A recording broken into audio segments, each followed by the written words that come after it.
Dear subscribers, as you know, we shared many information for you, and we are studying very hard to find current news for you. However, I cannot use this channel for future. Please follow our new channel called as Daily News Report and watch our video to support us.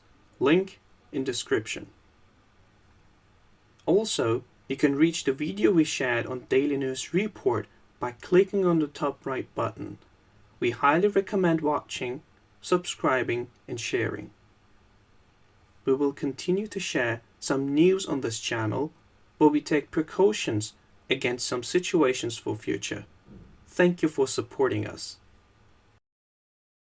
Back with your show. It's an outstanding program and I feel optimistic, and I think the reason for that is I believe the long-term and the short-term, the mid-range trends are all in place, and that while we will see some turbulence in the next 2 years with the House switching to Democrat control, the long range is that it's going to flip back in 2020 to more conservative control with the loss of 49 incumbent Republicans who were essentially anti-Trump. They were not endorsing his policies and programs the way that they should have endorsed their own party's president.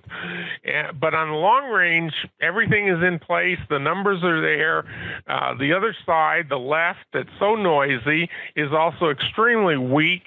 They don't have in-depth support.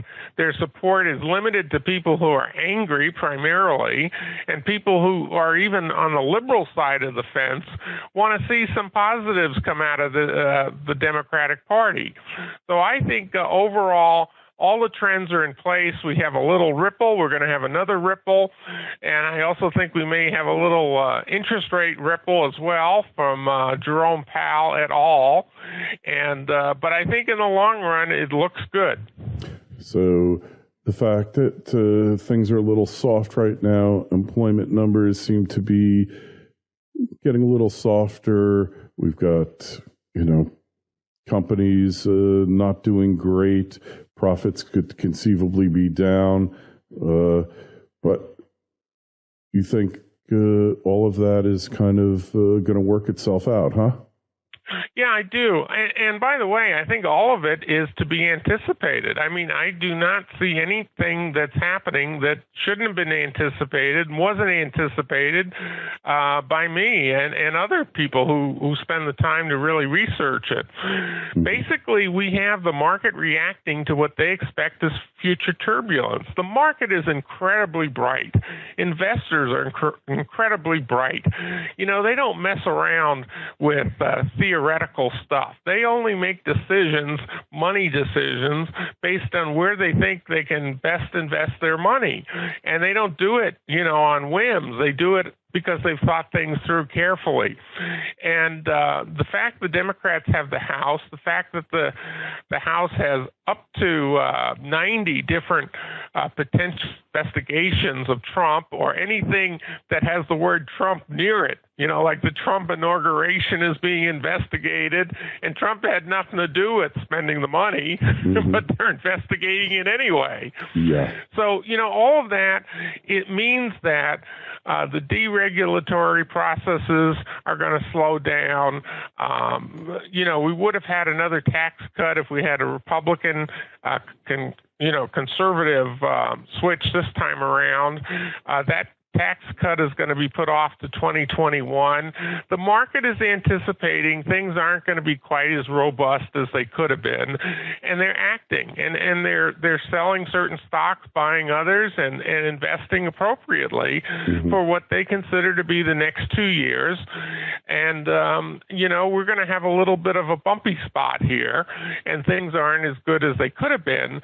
But in the long run, this is just a temporary blip on the radar, and it's going to be back to the smooth sailing in 2021. Yeah, so you think rate hikes, are they going to raise this week? And if they do, is this going to be the last one?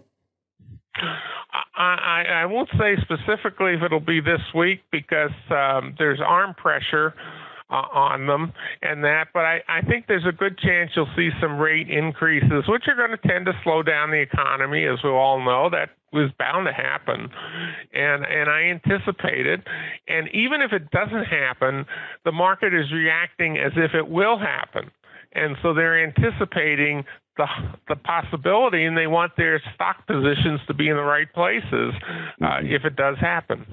Yeah. So, yeah, the Fed, they promised continued rate hikes, across the board, but now the dollar keeps getting stronger, and it's also putting a damper on real estate, whole bunch of different sectors in the economy, perhaps on employment as well. But what about the fact, Dr. LaMERIO, that when you often see this at the end of a cycle where employment peaks, where claims for new unemployment benefits, insurance also peak in terms of on the low, meaning we're at generational lows now at new claims for uninsurance compensation. You at all concerned that we're at close to a peak?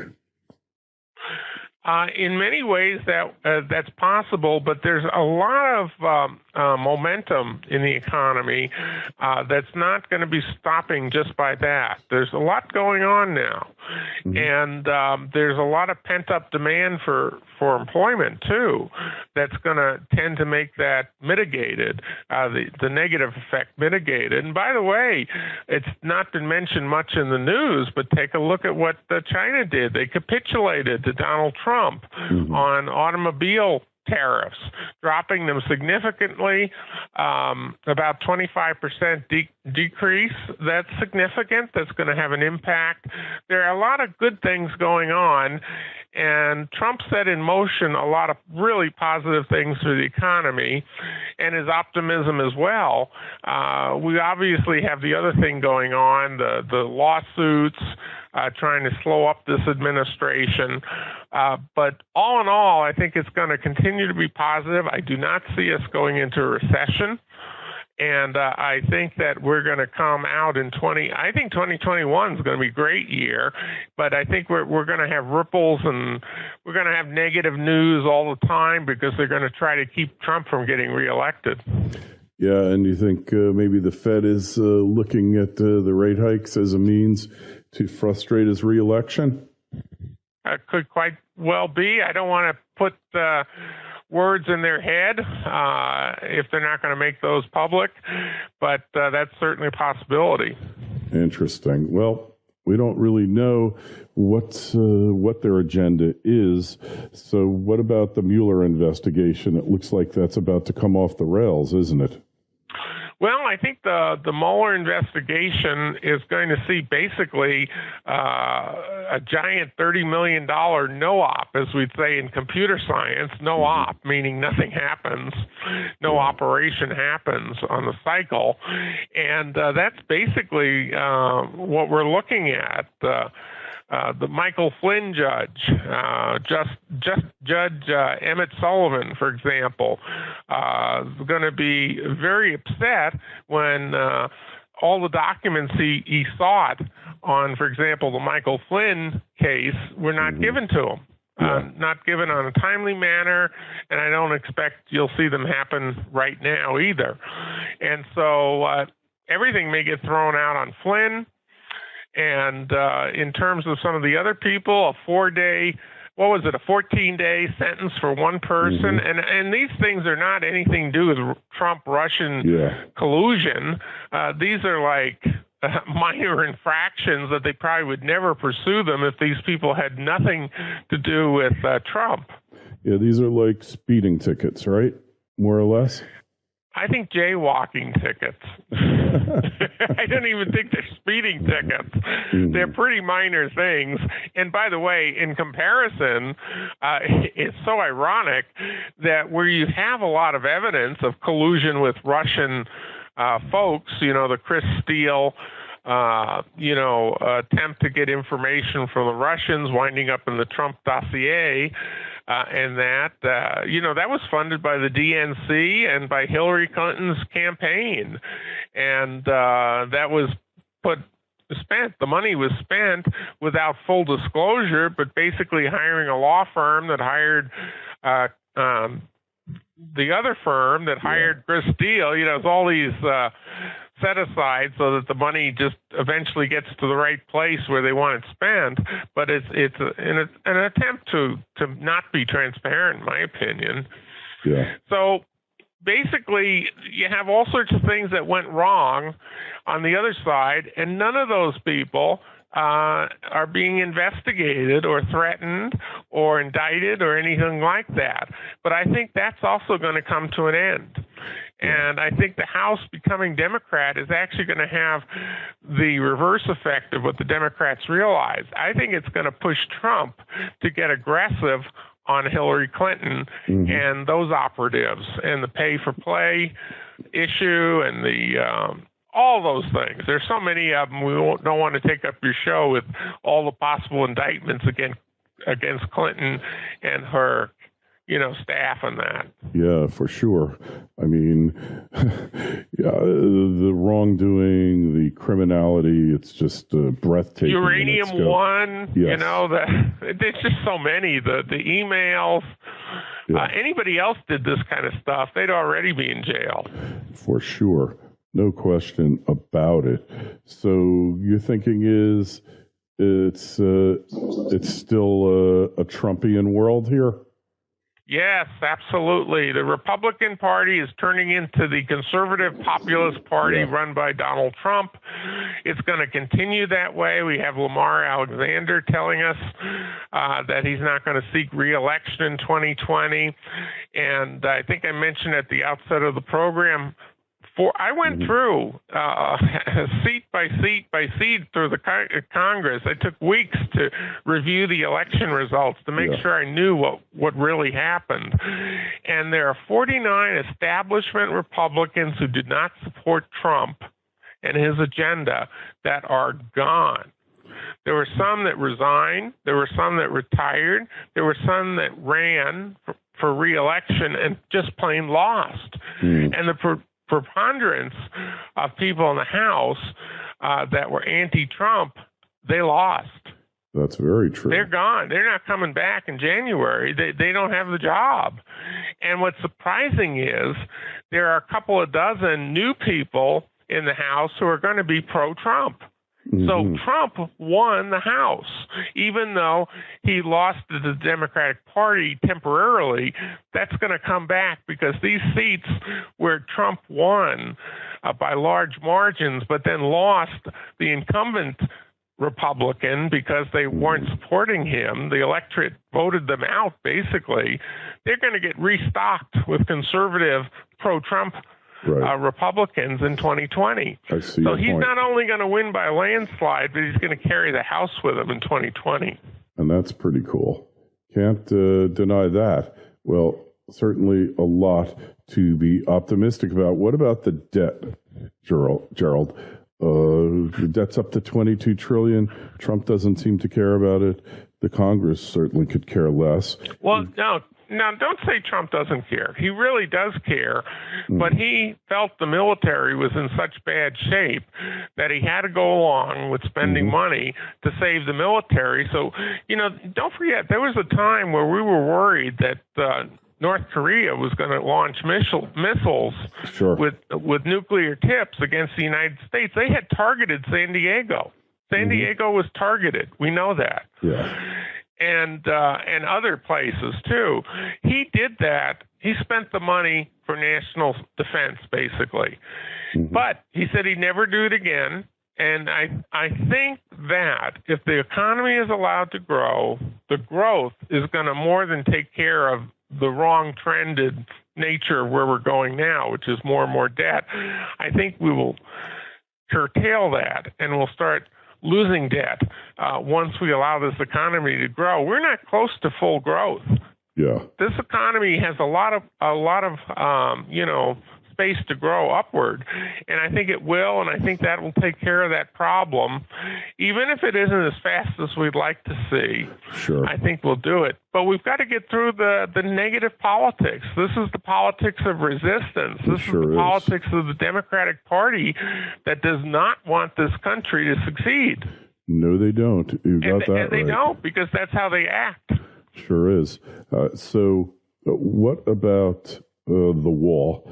Is it going to get built? Will he use the military, his authority as the commander-in-chief to just build it? Is that what's going to happen? Are they going to let him do that? Well, I think there's a good probability that they'll give him the $5 billion before the House is taken over by Democrats. But if that happens, expect an immediate lawsuit to shut it down. Yeah. I think it's going to have to be built by the military. Yeah, that's my guess, and it's a last resort. But they've got the money to do it. They probably can do it cheaper than going outside and putting it through the crazy federal procurement procedures. And it's going to be a beautiful wall, right? Right, Gerald? Big, beautiful wall. I think it'll be a great wall. I do think it's going to get built. And I think some of the revenue from the new NAFTA, we'll call it that, yeah. I think will actually ultimately help to pay for it. But I do think it's going to be built, and I really think Trump is going to win enormous political points on this one, because he is confronting the Democrats here and saying, we got to have border security. If you don't have border security, you don't have a country. A lot of Americans agree with that. A lot of voters agree with it. The Democrats continue to have their support for open borders so they can get more voters. Yeah, what did you think about the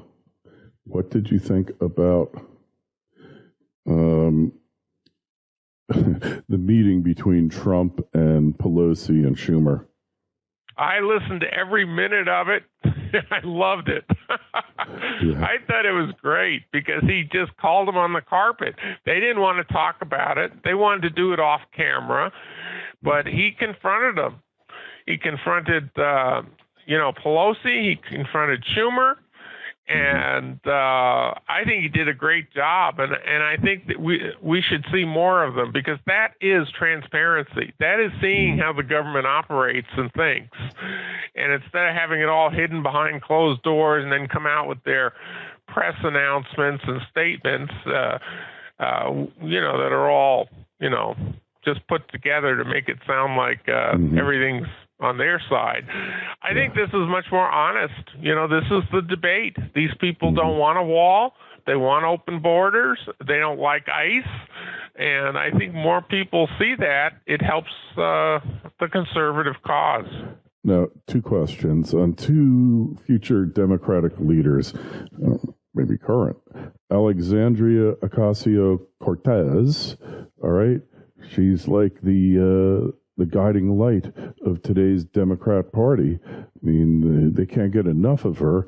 And look, between you and me, she appears to have all of the qualities of a moron.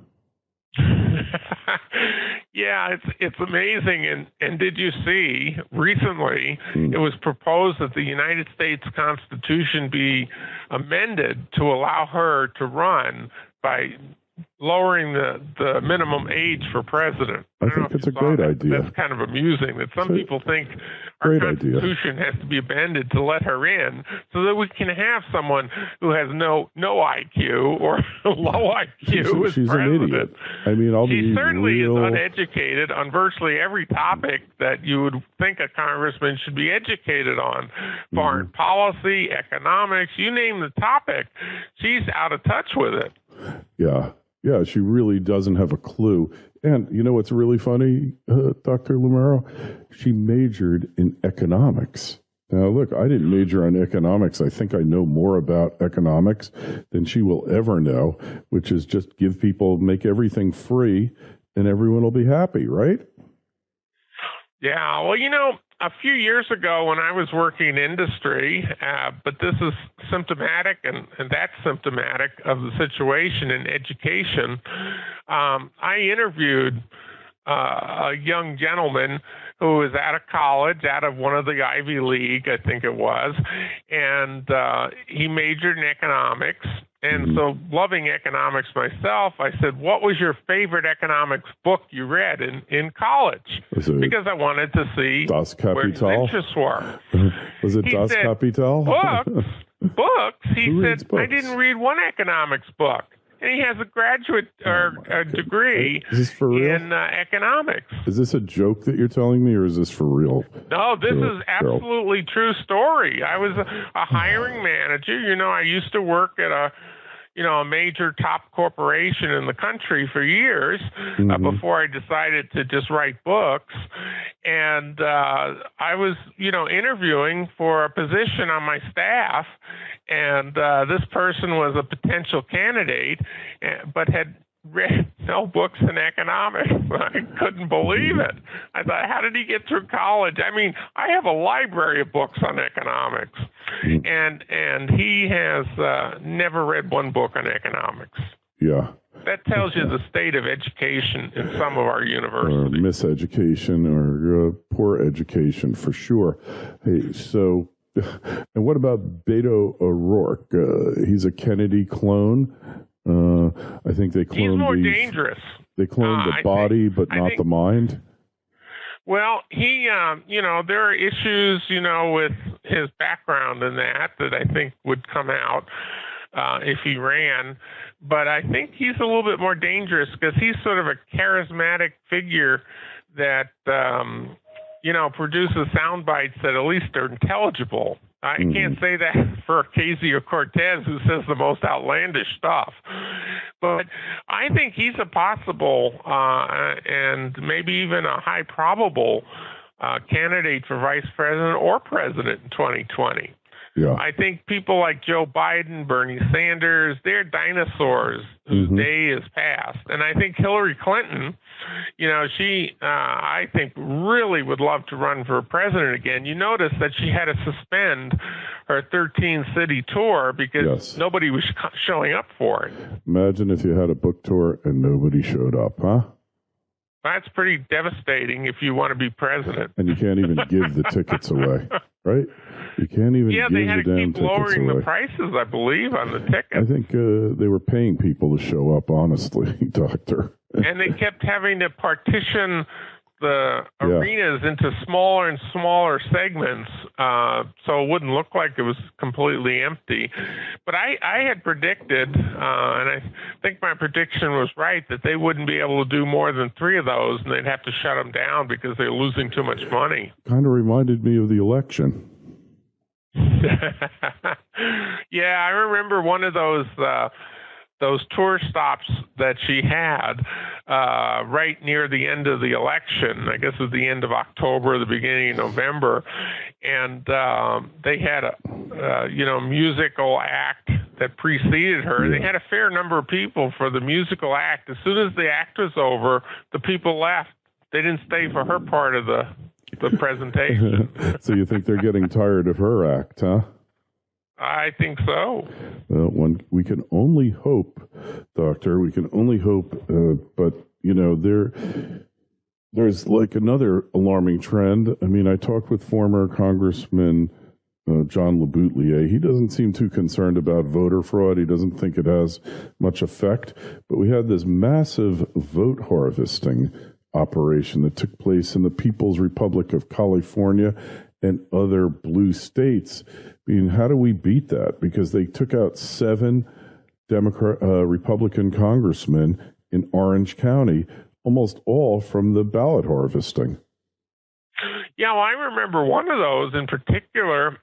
The Republican had, at the end of the election day, was at plus 8%. But then they kept harvesting ballots and finding them and that until the Democrat took that seat. It reminds me, too, of the case in Florida, Fort Lauderdale. Oh, that's my home state. Don't be nasty, but yeah, I know exactly what you're saying. It's just criminal. I'm talking about they found at the Fort Lauderdale airport in a car rental in the trunk a whole bunch of ballots. What were they doing there? Hey, it's just another day. Democrats specialize in late voting.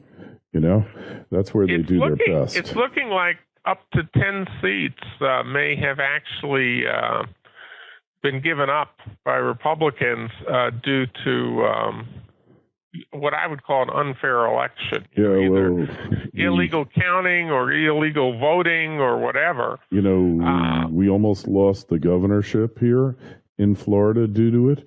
And, and Rick Scott, Senate. Now, I have my mixed feelings about Rick. I don't think he's is loyal enough to free economics and, you know, all that. But by any measure, he did a pretty credible job here as governor of the state of Florida since I've been here. I mean, hey, I called him Hurricane Rick because whenever there was a hurricane, man, that guy was in charge, large and in charge, and you know, he got the word out. He did a pretty credible job. I mean, in Palm Beach County last year, when the hurricane hit, Hurricane Irma, I guess it was, we were without power, and there were thousands of utility trucks all over the place. Gerard, they got it back within a week, but most of the county, the more populous parts, were up within a matter of a day or two, and you can't even believe the state of the infrastructure, what happened. I mean, literally trees, thousands and thousands of trees, Gerald, that were just knocked over, pulled down the power lines, and boom. And this guy, you know, he got something on the ball, but still, he almost was not. We almost had Governor Gillum, corrupt Democrat, out of Tallahassee. Yeah, the capital of the state. You got to be a little concerned here. And then you got like 1 million felons who are basically Democrats who just couldn't vote because they were convicted of felonies getting the right to vote. This could be really damaging for the state and the country, couldn't it? Absolutely. And that's why I think it's so important that we discuss and fix our electoral system, because it's being corrupted by any number of different things. For example, you know, if I go back to 2016, I'll talk about that. You know, every state Trump predicted, or every state Trump carried, I predicted he would carry, because I did an individual forecast by state. And in New Hampshire, I predicted Trump won. Yeah. And I believe he probably did. He probably did. But he lost officially by 1,000 votes. Yeah. But we also know since the election that 6,000 people came over the border from Massachusetts, claimed that they were residents of New Hampshire. And the records that have been studied in that show that none of them changed their address later. Yes. None of them appeared to get motor vehicle registration or anything. Correct. It would indicate they just came across the border, voted for Hillary, and then went back so that New Hampshire would go to Hillary Clinton. Yeah. So I think that that state may have actually been taken from Trump. Yeah, it's very possible. I don't doubt it for 2 seconds. I mean, you know, the one thing you see about the Democrats is, Doctor, that they'll really stop at nothing to get and to maintain power. And then they look for the dumbest people they can find. I mean, look, Trump has picked some winners, but most of them pretty solid intellectual types, pretty knowledgeable. But the Democrats, and this is a problem with with just the electorate in general, is that in America, stupidity has become a virtue, Dr. LaMERIO. Just look at Alexandria Ocasio-Cortez, and you know that stupidity is a virtue. When I was growing up, if you were stupid, you were shunned. People wouldn't, you know, it was just very difficult to maintain a life. And yet, here, it's a virtue. I don't understand. Right. And by the way, in her district back in New York, Queens and that area, her district, she got 87% of the votes. Yeah, so there's 87% idiots I mean, look, I'd vote for anyone other than the likes of her. And not that some of these elite establishment Republicans are much better, because like you said, they were opponents of the Trump agenda of really trying to bring back the country. So got to keep our fingers crossed here, Gerald. But anyway, just let me ask you again, where is the best place to find you these days? Well, my website is greatnewsforamerica.com, greatnewsforamerica.com. And my books, I have 5 in print, both Kindle and, print. Mm-hmm. And they're available on Amazon and lots of other bookstores. And believe it or not, for some strange reason, because I don't really promote them overseas, they're selling around the world. Wow, go figure that. You're like a world-class powerhouse here now, and I knew you when you were just a regular guy. Well, you were never a regular guy. What's happened is the Internet is bringing ideas to people around the world. Hey, it's so important. Ideas, free flow of information. You know what? Next time we're going to talk about the censorship of the Internet giants. I'm talking about Google, talking about Facebook, talking about Twitter.